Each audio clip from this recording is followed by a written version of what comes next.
went to heaven or hell. Like how we can feel this guy went to heaven, this guy went to hell. And if it is there anybody seen or felt is went to heaven, he went to, like the other will see and come to know, yes, he went to heaven, he made mistakes. He went to hell, he made, he went to heaven, he made good thing, and he went to heaven. Well, I asked the question that is there any signs when a person dies, we come to know whether he's going to heaven or hell? Normally, we don't know because we are not the judge. We don't know the inside out of a human being. Do you know what a human being thinking in his mind? Do you know what I'm thinking in my heart?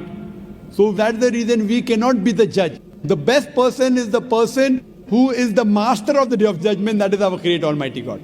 My question is the judgment happened on that time to that guy? That means he passed away, he's not alive, he's gone. Though the next time, that time is the judgment for him. Are we able to see, or can I cannot say that many physical changes might be hands or eyes or something else which is special, especially we can notice. Brother, someone appears for the test. Suppose there are 100 students. You are one of the students, correct?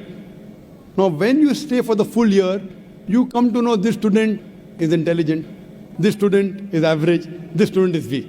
So you being one of the students in 100 students, you can make an assumption. This student will come out first class first, correct?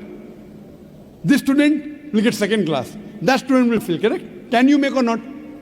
Yes. Can you make an assumption? Why? Because they have lived for one full year with your colleagues. He write exam, he get passes. Wait. Can you make an assumption? Not at all. Assumption that this student will come out first class first because he answers very well. It's not possible. I'm not asking you judgment. Can you make assumption means assumption you can make or not? You can assume something. Yes. Why? Because that student always answers. Whenever teacher asks a question, that student answers. So hopefully he will come out first. You can make an assumption, correct? Yeah. One student average, one student never answers, fail. Assumption. He writes an examination. You assume, he will come out first. But the teacher hasn't corrected. Without teacher correcting, he has come out first. Can you say that? No. You can assume this person will come out first. So after a person dies, it's like a person has given the examination. But until the results are out, you cannot say for sure he has come out first. You can assume. If I ask you how many marks you got, can you say? No. You can assume he'll come out first. Can you tell me the exact number of marks he has got out of 100? Can you? Nobody. No. What you can say? He'll come out first. May get 90, 92, 95, but you cannot say exactly. Why? Because the results aren't out. Similarly, when a person dies, by looking at his deeds, you can assume this is a good human being. He did not rob. He believed in one God. He did not associate partners with God. Inshallah, he will go to heaven. This person, he used to rob, he used to cheat, he never believed in God, he did idol worship, he will go to hell. But real result will come to know after the day of judgment when the results out. So, the Quran says that Almighty God is the master of the day of judgment. All the human beings who have died, they will be raised up again on the day of judgment. Right from the first human being, Adam, peace be upon him, till the last human being. All will be resurrected together, and then will the judgment be given. So what you assume may be right, may be wrong. The exact marks is, therefore when a person dies, you can assume, God willing, inshallah, he will go to heaven.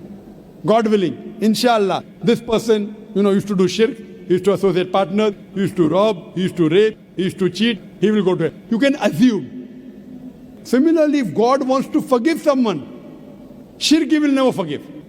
Quran says in Surah Nisa chapter 4 verse 48, Surah Nisa chapter 4 verse 116, if Allah pleases, He may forgive any sin, but the sin of shirk He will never forgive. If you associate partners with God, if you do idol worship, God will never forgive you.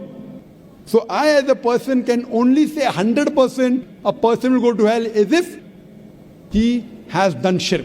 If he dies as a mushrik, if he dies associating partners with God and not believing in one God alone, then I can say for sure he will go to hell. All the other human beings, if he does some sin, if Almighty God wants to forgive him, He may forgive him, but we don't know now. We'll only come to the day of judgment. Hope that answers the question.